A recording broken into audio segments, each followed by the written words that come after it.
Hi, good morning. Today we're in Henry Cowell Redwoods State Park in Santa Cruz. We have these beautiful giant pine trees all around here. This guy over here, holy smokes. He's called a knobcone pine, Pinus attenuata. Sometimes people call it a Pinus tuberculata. I call him a attenuata. He's way up there. These guys get like 80 feet high. Sometimes even taller, like these guys. You find them from the mountains of southern Oregon all the way down to Baja.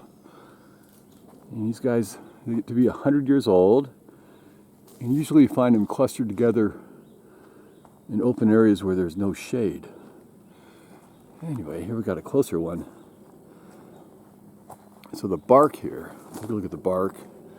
We'll talk about the needles and other stuff as well. So it's a thin bark.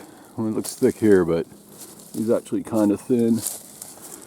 And he's smooth and flaky. He just flakes off there, and gray-brown when they're young. And they turn darker gray when they get bigger, and they're real scaly. See these little scales right in there? That's how you know this guy is who he is. He's real flaky here. And the twigs, well, they're way up there. I can't always see him because he's self-pruning. He drops his twigs and branches so he doesn't catch on fire. Anyway, they're red, brown in color, and they're really sticky and resinous. And he gets real knotty up there. Anyway, that's our stems and branches. And the leaves, well, let's fill a leaf off here. Here's a leaf. Let's see here. Here we go. So these are needles. They come in sets of 3. 1, 2, 3. And they're usually a little twisted and green on the tree. When they fall, of course, they're all brown like that. And there are pine cones. So we're lucky enough to have a pine cone right here. This guy's opened up a little bit. He's elongated. Little irregular. Oh, there's one. Just almost fell on my head.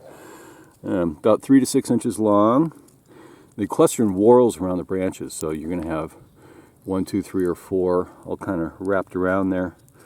And the scales, they have a little short prickle right at the end, right there. He's also resinous, so after a fire, the cone burns and it releases the seeds to the ground. And inside there's little tiny seeds or pine nuts. You could eat them, boil and process. Even the pine needles, when they're green, you can make them into a little tea, and they're super rich in vitamin C. That's our great little knobcone pine, Pinus attenuata, way up there. Holy moly. So, hope you liked that video. Thanks. Bye.